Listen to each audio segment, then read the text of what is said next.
Então, isso é uma ousadia, né? Uma das muitas maluquices. A primeira maluquice foi fazer uma horta nessa casa, todo mundo falava que eu era louca. E essa é uma das maluquices, porque a gente está precisando de grandes árvores na cidade, né? E não sei se vocês repararam, não sei se o Paulo pegou, você abraçada ao jatobá. Coisa mais linda é isso. Perdeu medo da água, né? Porque o pessoal fala muito, fica apavorado com dengue. Essa é a resposta, a pergunta que mais me fazem, né? Aqui não tem uma larva, gente. Esse é um episódio nada convencional de uma pessoa que também não segue as convenções, ainda bem. Deveriam haver mais Cláudias por esse Brasil e espero que ela inspire a vocês tanto quanto ela inspirou a nós. Uma jornalista de formação que seguiu a sua vocação para um mundo melhor. Espero que esse episódio transforme vocês tanto quanto a gente saiu transformado. Por mais Cláudias e Andréias e agroflorestas pelo Brasil.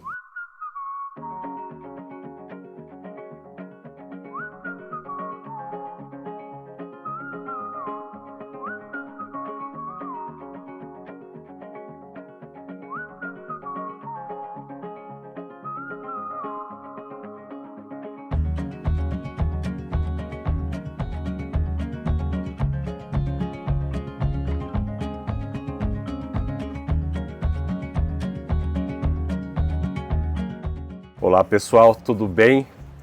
Com a bênção deste jatobá maravilhoso, a gente está no meio de São Paulo, numa casa hiper especial de uma pessoa que faz a diferença e eu quero apresentar para vocês, Cláudia. Muito obrigado por receber a gente aqui e obrigado pelo teu trabalho para a cidade, para os cidadãos, para o meio ambiente, para o planeta.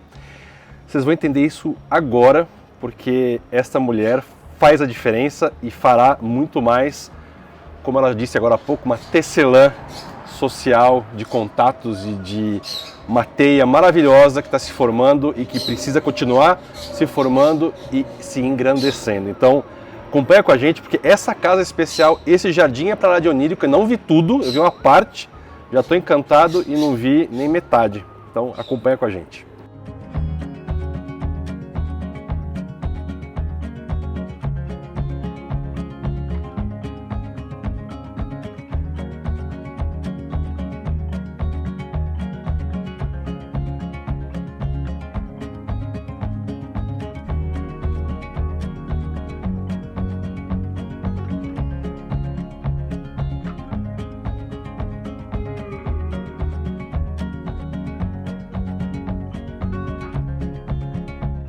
Cláudia, jornalista, ativista, ecologista, tem alguma coisa que falta no seu currículo ainda? Olha, agricultora, né? Que eu falo que eu sou uma velha ativista, uma velha ambientalista, uma velha jornalista e uma agricultora, não sou mais iniciante, uma agricultora... Oi, sou Vicente, tudo bom? Eu até outro dia falava que eu era uma agricultora iniciante, agora eu acho que eu já sou uma agricultora adolescente. Porque faz 16 anos que eu sou agricultora. Uma agricultora urbana. Urbana. Bom, eu acho que esse episódio não se circunscreve nele mesmo, porque os territórios de Cláudia são para além da casa dela, que é onde a gente está. E eu tenho muito interesse em conhecer pelo olhar da Cláudia a Horta das Corujas, né? Então fica já um semi-spoiler e um convite, se você aceitar. Aceitadíssimo, vai ser um prazer. Muito bem. Conta um pouco da sua história pra gente, porque né, de jornalista, você foi editora, diretora, não é um mundo mais corporativo e hoje prefere uma terrinha embaixo da unha. É, muita terrinha embaixo da unha. Então, antes de ser jornalista, eu sou ligada às questões ambientais. E me conectei com isso na infância. Então eu sou uma ambientalista há literalmente 50 anos, porque eu tenho 58 anos. Tá. E na infância eu participava do escotismo, eu era bandeirante, né? Que é a versão feminina, no Brasil tem esse nome meio esquisito, mas eu era bandeirante dos anos 70. Ecologia era uma coisa que não se conversava, não se falava. E a primeira vez que eu ouvi essa palavra eu era fadinha no movimento bandeirante. A mãe de uma amiga tinha vindo dos Estados Unidos, a mãe de uma colega, eu não lembro o nome dessa pessoa, nem da colega, até gostaria de reencontrar. tinha vindo dos Estados Unidos, tinha feito pós-graduação em ecologia. Olha só, nossa, naquele tempo. Em 74. Nossa senhora. E quis conversar com as crianças, que no caso éramos nós, e a gente sentou e ela explicou o impacto que a humanidade estava provocando no planeta. E eu entendi, não que eu tenha virado uma Greta Thunberg, porque isso não existia, eu tive uma infância, adolescência absolutamente normais, mas esse assunto ficou ali. E ligado a isso, meu pai era muito conectado com a natureza e a gente era família classe média, assim, filha de funcionário público, mas em 70, literalmente 1970, a gente construiu uma casa em Guaecá, no litoral. Hoje em dia é praia badalada e chique, mas era selvagem, era assim, raiz, assim, meio do mato. E eu passei a passar grande parte do meu tempo, o verão inteiro, férias de julho, praticamente todo fim de semana, na praia, em contato assim direto com a natureza. E praia deserta, assim, a gente até sofria de tédio e tal. Então, essa conexão aconteceu, mas eu fui levando a vida. Aí virei jornalista, fui trabalhar na Editora Abril, virei diretora de redação da revista Boa Forma, trabalhei na revista Capricho, eu cobria Rio 92 como jornalista para adolescentes e o assunto já era antigo na minha vida. E fui tocando, aí eu tive meus filhos, eu tinha uma empresa de comunicação corporativa e mais ou menos em 2008 a gente mudou para essa casa. Foi quando, para mim, todo o projeto da casa era uma horta que tinha uma casa, não uma casa que tinha uma horta.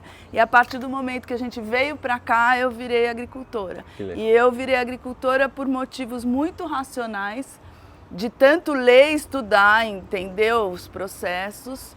Falei, gente, agora a crise ambiental vem para valer, né? Agora vai faltar comida, porque a gente está perdendo solo, mexeu com o clima, acabou com a biodiversidade, vai ser um dos grandes desafios do século XXI. E aquele hábito dos nossos avós e bisavós de produzir parte dos alimentos em casa vai se tornar importante de novo. E aí eu entrei nessa com a cabeça assim, racional. Mas aí o jardim se tornou onírico, né? A hora que eu pus a mão na terra, o céu se abriu também. Se abre, né? E não sei se vocês repararam, não sei se o Paulo pegou, você abraçada ao jatobá. Coisa mais linda é isso. Ele chegou aqui em 2018. Tá. Ou 19, mas acho que foi 18, que tamanho? Ele era menor que eu. Nossa! Então, isso é uma ousadia, né? Uma das muitas maluquices. A primeira maluquice foi fazer uma horta nessa casa, todo mundo falava que eu era louca. E essa é uma das maluquices, porque a gente está precisando de grandes árvores na cidade, né? E aí eu escolhi o lugar dele milimetricamente, eu ficava assim, não vai derrubar a casa, o fio... o vizinho, aí eu escolhi esse lugar, abri, né, as pedras que tinha aqui, com a ajuda de 2 amigos a gente plantou. Então aqui já está virando uma florestinha, tem o jatobá, a árvore do tucano, essas 2 bananeiras, ali a cereja do Rio Grande, aqui a árvore do sabiá, mais bananeira, acerola. Amora. E o importante, eu não sei se vocês notaram, é que aqui seria espaço para mais um carro, né? Ou alguns carros, pelo menos 2 aqui, 3, sei lá. E você optou por quebrar o chão, ou abrir o chão, enfim, e plantar um jatobá e outras árvores. Sim. Este é um movimento necessário? Ultra necessário, ultra. Eu trabalho aqui, assim... Eu acredito que o jardim onírico, o quintal, é um lugar de experiências, né? Então eu fico experimentando coisas. E eu faço um trabalho de pesquisa com microclima.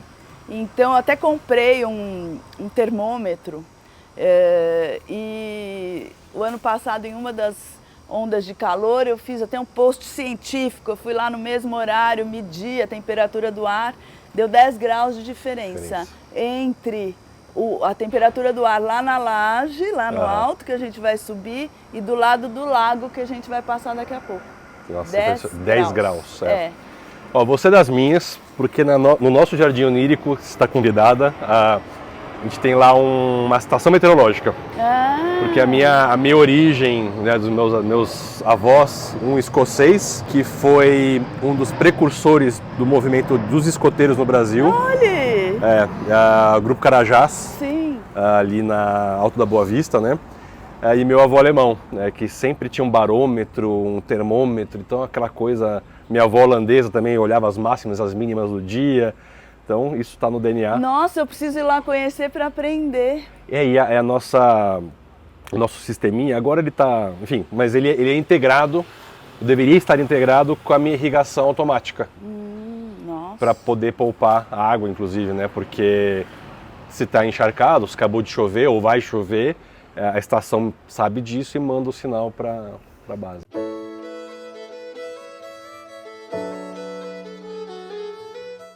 A solução é isso, é plantar onde está desviando dos fios.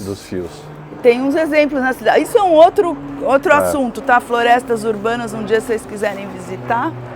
Tem várias, inclusive na época que eu era conselheira do meio ambiente em Pinheiros, a gente conseguiu arborizar uma rua que tem feira, ali atrás do Colégio Fernão Dias, fazendo uma desobediência civil, porque a gente plantou no meio da calçada. A prefeitura, quando viu, eles não foram no dia do plantio, foram convidados, não apareceram, nós fomos lá e plantaram. Eles queriam matar a gente. Mas é um plantio responsável, certo? Assim, ele é uma desobediência civil, mas é responsável. A gente foi na feira, a feira é quinta-feira, aquela feira lá de Pinheiros, a gente foi na feira e a gente entendeu, a única árvore que tinha sobrevivido na rua era uma que fazia assim.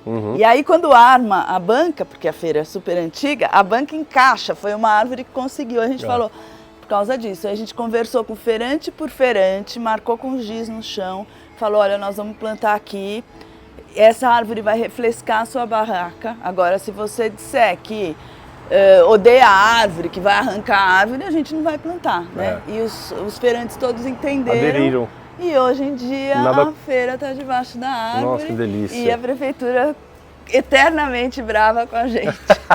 Mas assim, voltando, a gente vai ter que aprender a arborizar desviando dos fios. Porque tá todo mundo falando de enterrar, mas é uma obra muito cara e que se a gente começar hoje vai demorar décadas e a gente não tem esse tempo. Enterrar ele nunca vai substituir ter que plantar. Sim. A gente continua tendo que plantar árvores, legal, não vai colocar uma, igual a gente ganha aquela ficus lirata que nem é nativa e planta na calçada lá do fio, vai ferrar, obviamente.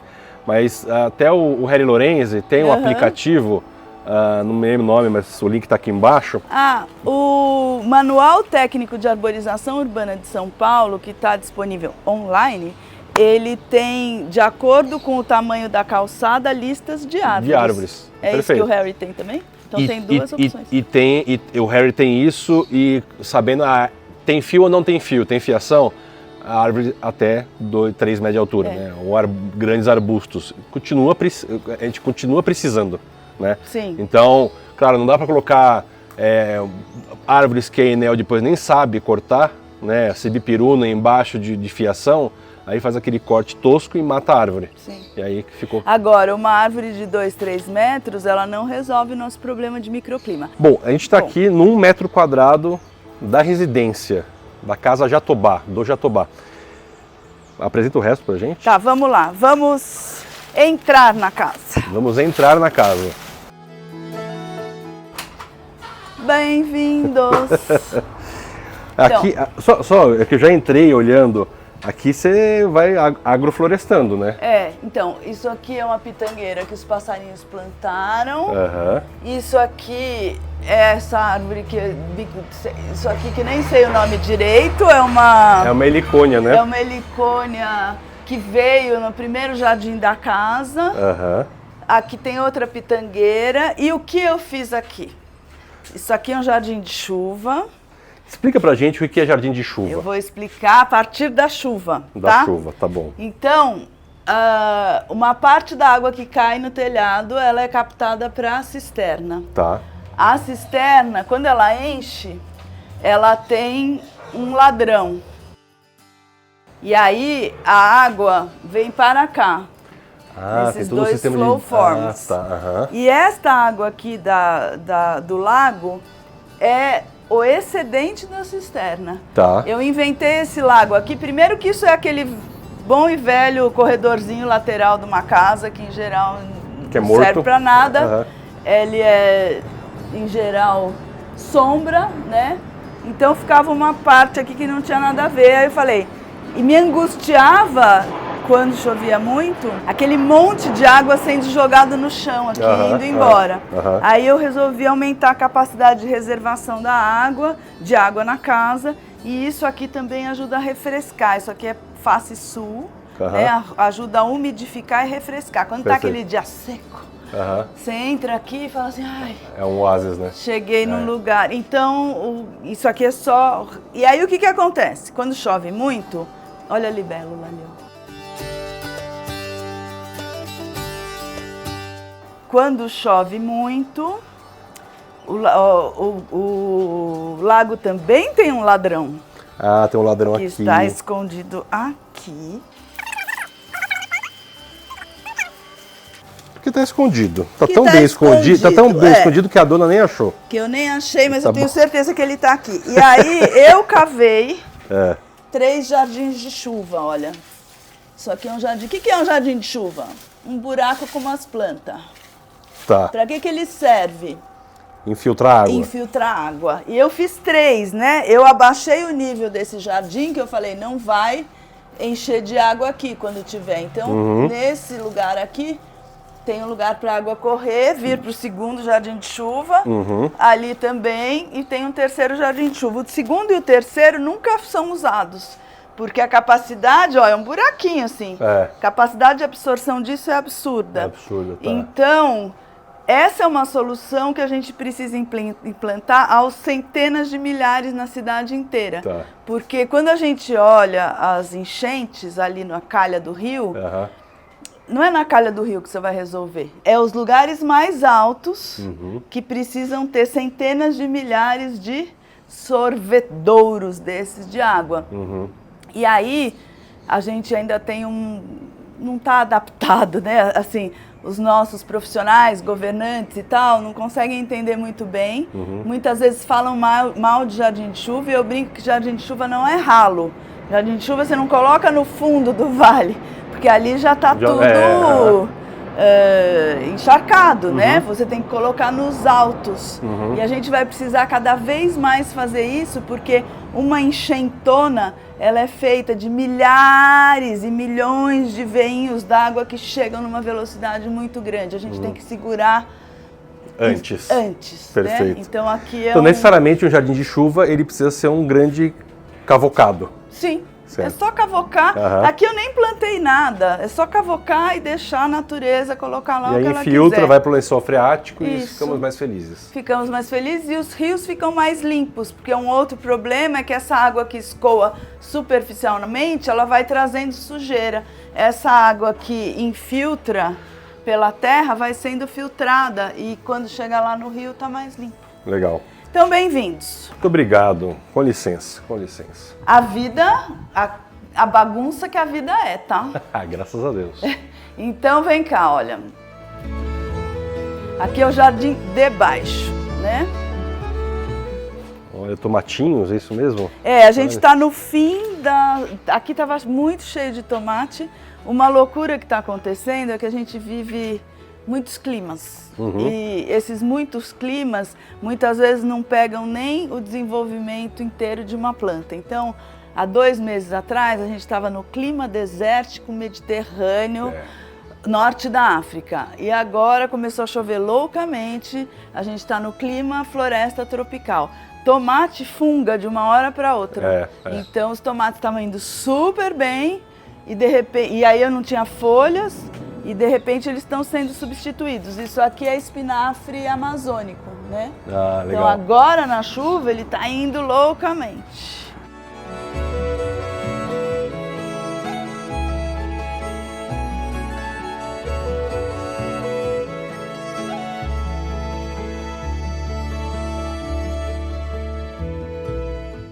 Cláudia, pergunta do iniciante.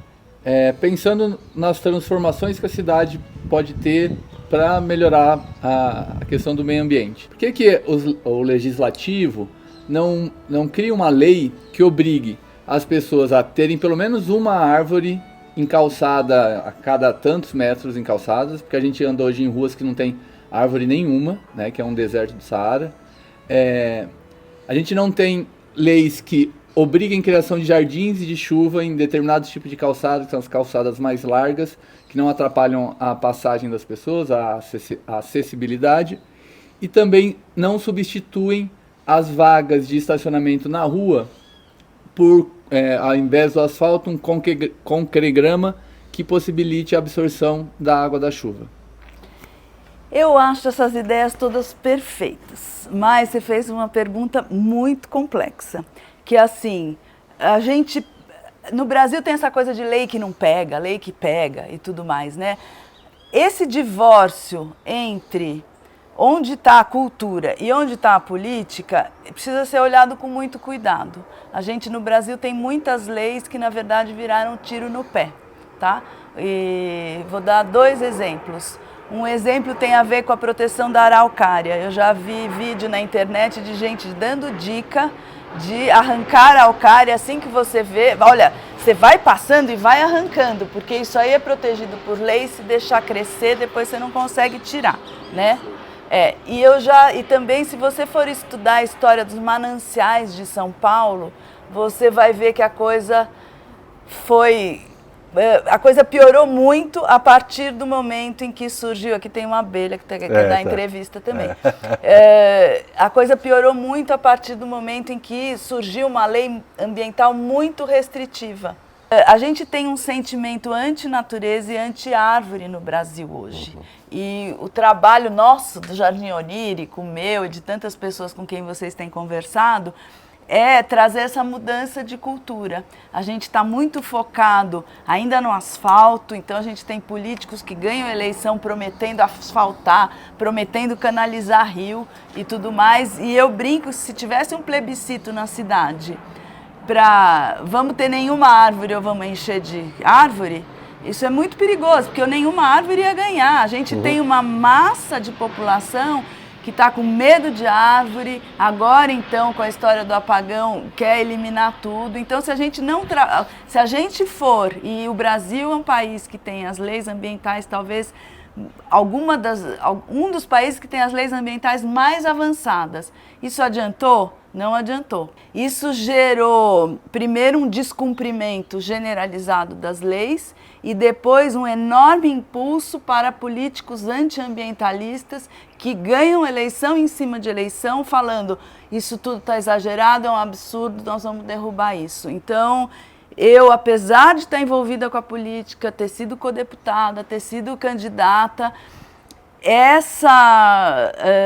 esse enfiar goela abaixo, eu não sou a favor. Não funciona na prática. Não está funcionando, infelizmente. Seria ótimo, talvez, infelizmente, a gente chegue num ponto da situação da humanidade que vire uma ditadura ecológica, porque a gente que eu preferia que a gente não chegasse a esse ponto. Mas, no contexto que está dado hoje, é uma ferramenta fácil de falar, então quem quer conquistar votos, sobretudo, traz isso, vou fazer uma lei, não sei o que lá.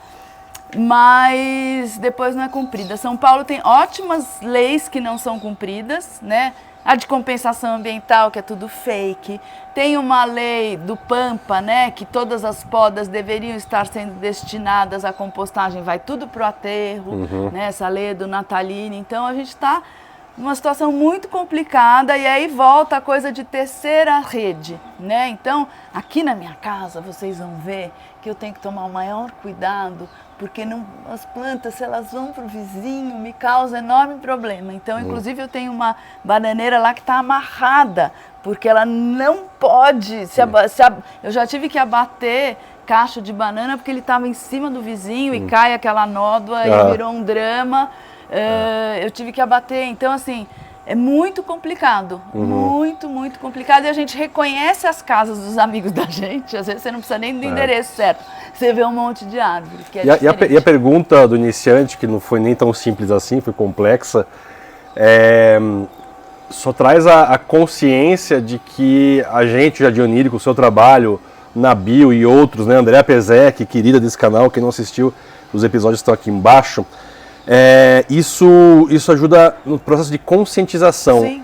O que a gente quer é que vocês aí em casa, seja aonde for, tem muita gente de Portugal, Uruguai, Paraguai que seguem a gente, mas sobretudo aqui no Brasil, que tenha a vontade, queira fazer um jardim de chuva, queira quebrar a calçada, respeitando a acessibilidade de quem é cadeirante, obviamente, de quem precisa transitar por ali, mas infiltrar água, ter o seu jatobazinho, aqui tem mamona, tem enfim, a biodiversidade da agrofloresta, ou se não tiver ainda na cabeça da agrofloresta, com esse movimento ainda, planta árvore.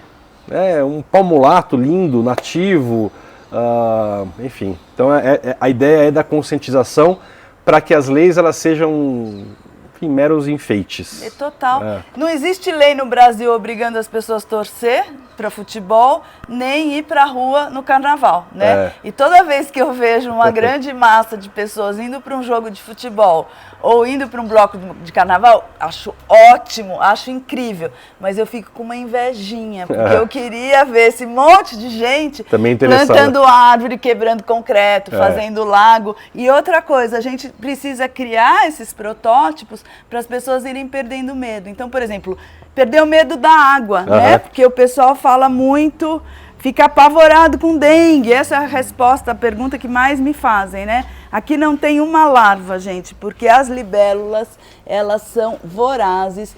E esses peixinhos, eu tenho um amigo cientista que falou, esses peixinhos são desse tamanho, eles são as coisas mais gulosas do mundo, eles são capazes de comer 40 larvas por hora. E então caiu uma larva aqui, eles se estapeiam, não sei como é que peixe bate no outro, mas eles batem. Assim, a larva não dura 2 minutos. Bom, então aqui para os seus vizinhos, né, a gente já viu comentários em casa, não, vocês têm muita planta, então deve ser um depositório de pernilongos e afins. Olha, não sei disso, mas enfim, então tá respondido aqui. É uma coisa cultural, né? E aqui deveria, né, em teoria, ser uma casa com bastante porcelanato no chão. Exato. Mas temos grama e muita planta. A grama é resquício do passado, né? Do passado. Tem essa clareirinha aqui. Que é bom de sentar aqui, né? Que é bom de sentar. Eu vou controlando umas coisas, as coisas comestíveis eu vou controlando menos. Por exemplo, agora a gente está no começo, está na primavera, né? Então vem vindo os xiçôs e os almeirões selvagens. Então a base da salada aqui no verão é isso aqui. Então, na hora de cozinhar, orgânico. Eu também quero daqui, olha, não oferece, gente. E aí eu fui organizando os canteiros com os caminhos assim. E existe uma coisa que eu acho que a humanidade errou. Rude. Ela erra em várias coisas, mas tem uma coisa que a gente perdeu, um senso que eu acho que os nossos antepassados muito distantes tinham, que alguns lugares são sagrados, não é pra gente ir, né? Então, por exemplo, este redondo aqui, que não está nem muito nítido, dá para ver aqui, dá para ver. Ele tem até uma coisa. Esse aqui é o campo sagrado do jardim. Aqui eu não piso, ninguém pisa, nunca é regado, nada é tirado daqui. Isso é um lugar da natureza. Mas você fez isso baseado em quê? Enfim, qual que é a ideia? Baseado na intuição de sentir que precisa existir lugar onde ninguém vai. Que, assim, o ser humano é a única espécie que está em cada centímetro desse planeta. E eu tenho acompanhado muito, não sei se vocês têm visto notícias sobre o Everest, né? O Everest virou um lugar cheio de lixo, cheio de cocô, cheio de corpos, cheio de plástico, com congestionamento de gente. Os Sherpas, 40 mil por ano, não sei o que. Os Sherpas ainda são da região. Não são da região, não, mas como guias, né? Como guias. E na própria cultura Sherpa era um lugar, né? Existem alguns lugares que não eram para ninguém ir e outros que eram para os iniciados irem em situações muito específicas. E aí aquela coisa meio fractal, né? De fazer isso no nosso no nosso jardim onírico também. Então, aqui ninguém mexe. Ninguém mexe, ninguém tasca, ninguém pisa, ninguém... Ah, e legal. tem uma função também racional, né? Que o que aconteceria se eu não fizesse nada? Uhum. Então, é um medidor porque essa parte de baixo aqui, ela é regada o ano inteiro com a água de lavar louça e a água do meu banho. Não entra água da Sabesp aqui. Ah, não. Então, é um estudo também, né, para a questão da resiliência. Né? Eu estudo como sobreviver em situações de pouca água, né? E agora choveu, mas Vem, né? Vem forte. Vem forte, mas as plantas aguentam o ano inteiro. Pode ficar 100 dias sem chover. O que é água de lavar louça? Eu lavo na bacia, então uns 30 litros de água por dia. Meu banho, mais uns 30, 40 litros, que eu carrego. Você carrega. Olha, isso aqui é hiperonírico, né? Eu estava falando e meu olho vai buscando. Atrás do Paulo, olha esse espacinho aqui. Né? Você tem uma, 2, 3, 4, 5, 6, 10, 12 espécies. Sim. Quase que num metro quadrado. Isso para mim é um jardim onírico, né? Além de uma agrofloresta, Sim. enfim, uma ecologia Essa dança entre o que a gente quer e o que a natureza quer, né? Muitas vezes a gente quer plantas que não são daqui. Vou dar um exemplo. Aqui tem cenoura. Ó, a cenoura tá cheia de pulgão, né? Por quê? Porque começou a chover, tá super úmido. Então, essas coisas as pessoas acham que é um erro, não sei o que. Isso tudo é pra gente aprender.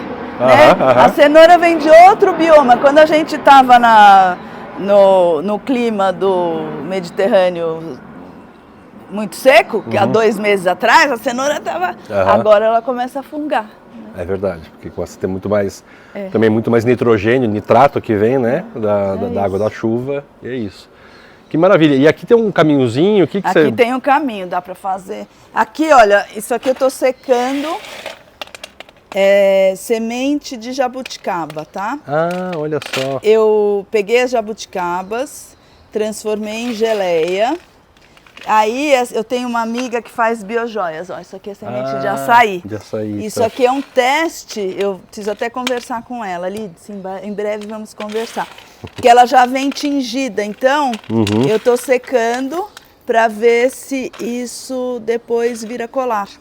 Ah, tá. Tá vendo? Vai ser uma coisa meio assim, colar e já tem uma cor. Que lindo, é uma cor linda. E aqui é semente que os passarinhos que limparam, né? Semente de pitanga, que eu não sei se ela é dura o suficiente, talvez pra não fazer seja biojoia. Para fazer biojoia, mas ó que interessante, ó, vai saindo essa casquinha, é uma cor meio verde.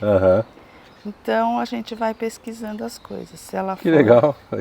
Bom, vamos lá, vamos passear. Vamos passear aqui na agrofloresta. Na agrofloresta. No agrobosque. No dia, isso eu não tive tempo de fazer ainda, tá? No dia daquela tempestade do apagão, ó o que aconteceu. Derrubou a bananeira assim, ó. É verdade. Mas aqui tem as filhas dela, eu preciso manejar esse fim de semana. Por exemplo, essa não está muito firme, essa provavelmente eu vou picar, pôr nos canteiros, essa já está melhor, que eu vou reorganizar o canteiro. Aqui tem um caminho, que ele está meio caminho da floresta. Gostamos, assim, mas tem que rusticão. passar por aqui. E aí, aqui é uma bifurcação do caminho. Você pode voltar para casa ou você pode ir para o lago, né? Eu estou vendo que você tem bastante mamona, que é uma planta que me traz até uma lembrança da infância que tinha mamona. No interior tem muito. Tem um motivo para a agrofloresta especificamente? Olha, ela gera muita biomassa, né? Então eu vou controlando, assim, de vez em quando precisa dar uma tirada. Ela atrai as abelhas. Ela surgiu aqui naturalmente e está dentro do sistema. E ela tem uma função, sim, que vou mostrar para vocês, porque aqui a horta, a horta e a cozinha são irmãs, né? Isto aqui é para colocar no lixinho da pia. Bichinho da pia? Quer ver? Nossa. Aproveitar que vocês estão aqui. Então tem todo o fator limpeza, né? Lixinho da compostagem é esse aqui. A gente faz assim para ele ficar mais limpinho.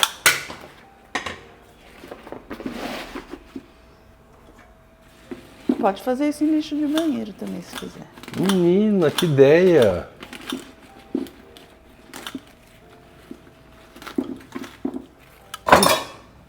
Que barato.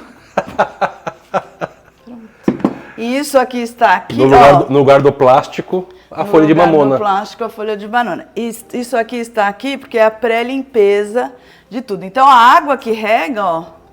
Então quando eu sou muito chata com lavar louça. Eu só lavo louça quando a louça está limpa. Eu tenho aflição de lavar a louça suja. Então o que significa a louça estar limpa? A gente vem aqui com a folha de boldo, limpa. Tá. Porque aí eu não gosto de gordura e sujeira na nossa amiga. Isso aqui eu plantei aqui mesmo, né? Aí vai pra cá, ó. Turu. Agora está bom para... Então, sempre tem E folha agora de... você lava. Agora sim eu posso lavar. Entendi.